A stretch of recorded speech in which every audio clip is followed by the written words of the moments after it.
Once again, welcome all of you to our channel. Thanks for liking our videos. Now, continuing our communication model series, today we will be discussing another linear model of communication that is Lasswell communication model. अब ये model क्या है? ये model basically Harold लैसवेल, जो कि एक American sociologist थे, ये येल यूनिवर्सिटी में प्रोफेसर थे, इन्होंने ये मॉडल डेवलप किया था 1948 में. और once again this is also a linear model of communication. Linear model of communication मैंने आपको पहले भी बताया था, वो होता है जिसमें वन वे कम्युनिकेशन होती है. That means there is no scope of feedback in these models. So इसमें इन्होंने क्या किया था, बेसिकली ये कम्युनिकेशन प्रोसेस को डिफाइन करना चाहते थे by studying variables like who has communicated, किसने बात की है, क्या कहा है, व्हाट ही हैज सेड, और कौन सा चैनल इन्होंने यूज किया है. जो आपका अरिस्टोटल मॉडल था उसमें हमारे चैनल की कोई बात नहीं होती थी, तो इन्होंने एक कॉन्सेप्ट चैनल का भी इंट्रोड्यूस किया. एंड फिर who has been address, again audience कौन सी है और रिजल्ट क्या निकला. तो इस मॉडल के अरिस्टोटल मॉडल की तरह ही 5 कंपोनेंट्स आ जाते हैं. हु मीन्स सेंडर कौन है, what he has said message कौन है, ठीक है, विच इज चैनल, कौन सा मीडियम यूज किया है, to whom he has address, that is audience कौन सी है, और उस चीज का इफेक्ट क्या निकल कर आ रहा है. बेसिकली ये 5 चीजों से लैसवेल ने क्या किया था, he tries to define the communication process.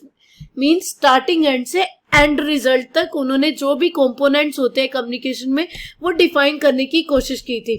और उन्होंने ये कहा था कि कम्युनिकेटर मीन्स जो मैसेंजर है, जो एड्रेस कर रहा है, सेंडर है, वो अपनी क्या चीजें यूज करके रिसिपिएंट्स जो होते हैं, जिन्होंने सुनना है, उनपे ज्यादा से ज्यादा इफेक्ट डाल सकता है. मीन्स उन्हें परसुएट कर सकता है strongly to do a certain thing और to refrain them from doing a particular thing. One by one इन कंपोनेंट्स को डिस्कस करते हैं. तो first who stand for the sender, जिसने कम्युनिकेट करना है.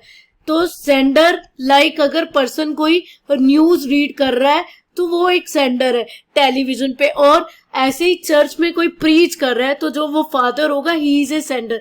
बट वन थिंग इम्पोर्टेंट इस केस, जो ऑडियंस होगी वो कभी भी मैसेज नहीं कन्वे करी, they are only the recipient. तो सेंडर जस्ट ऑडियंस को एड्रेस कर रहा है. तो जहां पर भी आपके वन वे कम्युनिकेशन होगी वहां पर there is only one sender in this model.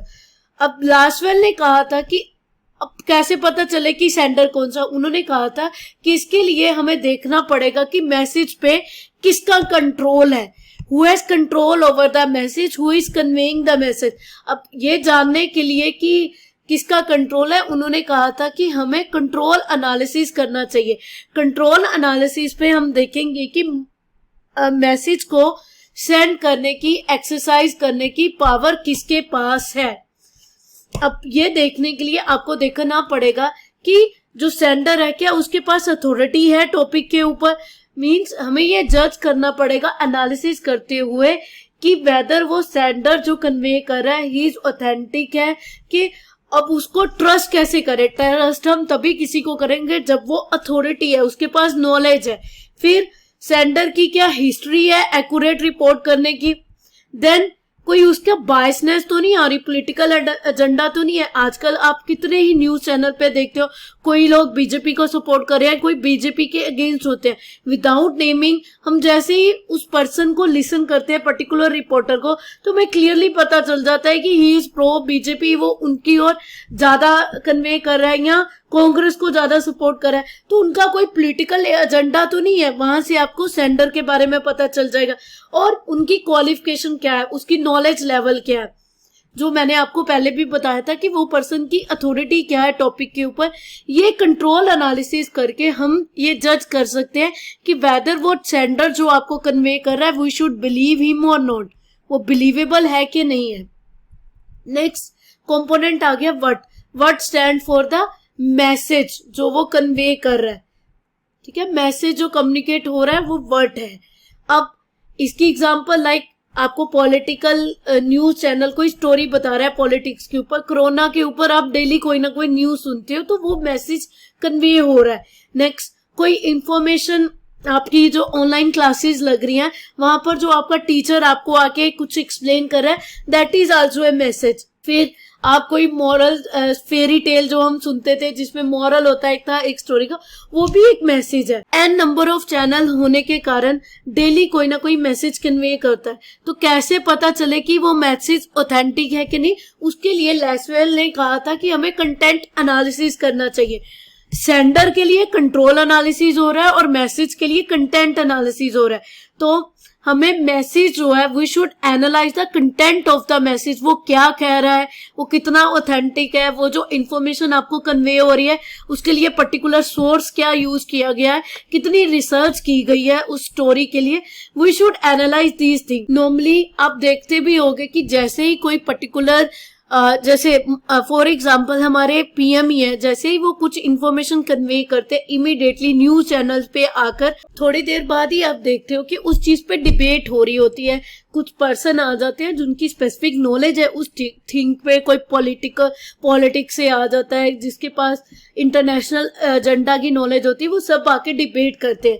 तो वो इसीलिए किया जाता है। वो लोग क्या करते हैं, हमारे लिए जो भी ट्रांसक्रिप्ट होती है उसको वो एनालाइज करते हैं और हाईलाइट करते हैं इंपॉर्टेंट पैसेजेस, क्या कन्वे किए गया, थीम क्या था, फिर मैसेज में कोई बायस तो नहीं हुई, कोई ट्रूथ है उसको तोड़ मरोड़ के आपको कहीं बताया तो नहीं जा रहा।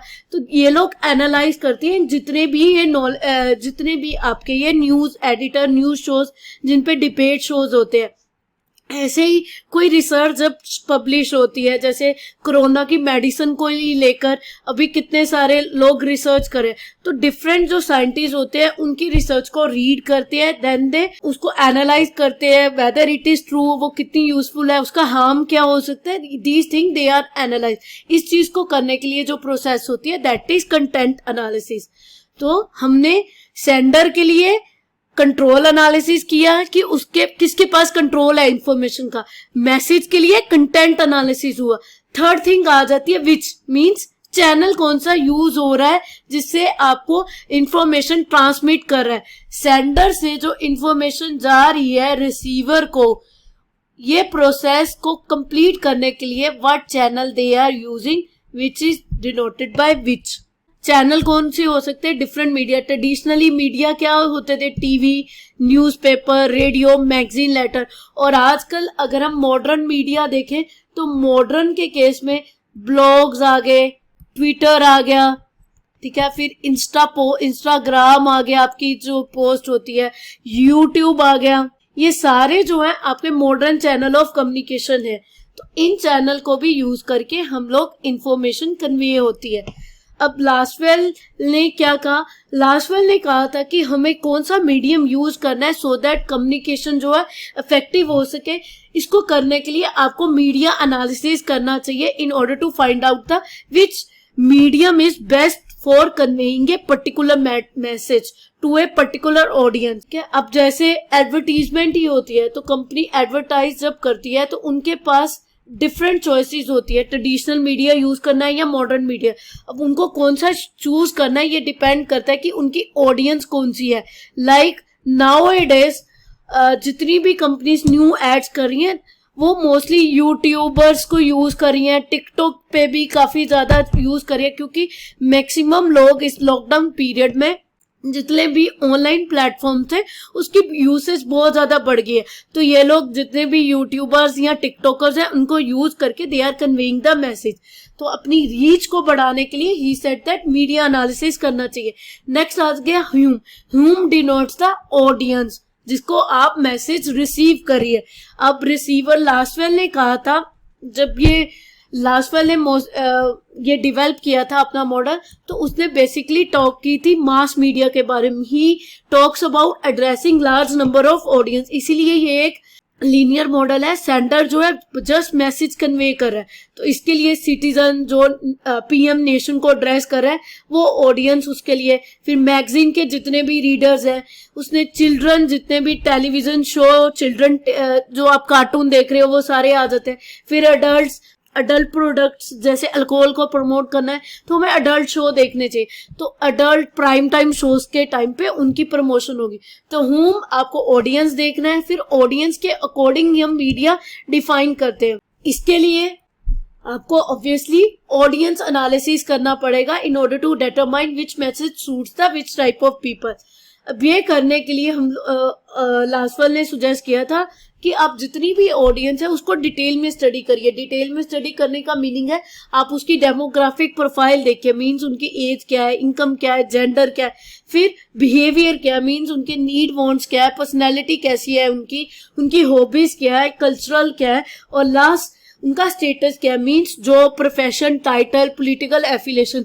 ये चीजें ब्रेक डाउन करके आप लोग स्टडी करिए ऑडियंस को, फिर उसके अकॉर्डिंग डिफरेंट चॉइसेस जो आपकी मीडिया की है या टाइप ऑफ मैसेज जो है उसका कंटेंट क्या होगा, the sender should decide accordingly. Next आ जाता है इफेक्ट, लास्ट जो है, अब आपने सेंडर ने रिसीवर को इंफॉर्मेशन कन्वे कर दी, तो अब हमें उससे क्या हो जाएगा, आपका डिजायर्ड इफेक्ट आया है कि नहीं, मीन्स उसकी अंडरस्टैंडिंग बढ़ी है कि नहीं, आप उसे परसुएट कर पाए हो कि नहीं। मोस्टली जो परसुएशन की बात होती है तो मार्केटियर जो होता है वो यही हम टर्म्स में देखते हैं कि वेदर वो कस्टमर जो है, जितनी भी एड्स आपके लिए बनती हैं, क्या वो विलिंग हो गया है मनी स्पेंड करने के लिए। बट अदर थिंग्स भी होती हैं इफेक्ट में जो डिटोनेट करती हैं, लाइक आ जाता है कि क्या आपके एडवर्टाइजमेंट देख के लोगों ने अपनी वोटिंग इंटेंशंस को चेंज किया कि नहीं। क्या अब बीजेपी परसुएट कर पाई मोदी के what ever Modi is saying कि उनके इलेक्शन के टाइम पे आप उन्हें वोट करो। ब्रांड की अगर हम बात करें, क्या ब्रांड की अवेयरनेस बढ़ी है, ये एक इफेक्ट हो सकता है। और कोरोना के लिए जितनी भी अब आप एड देख रहे हो, तो क्या पब्लिक की अवेयरनेस कोरोना को लेकर बढ़ी है विद दोज एड्स।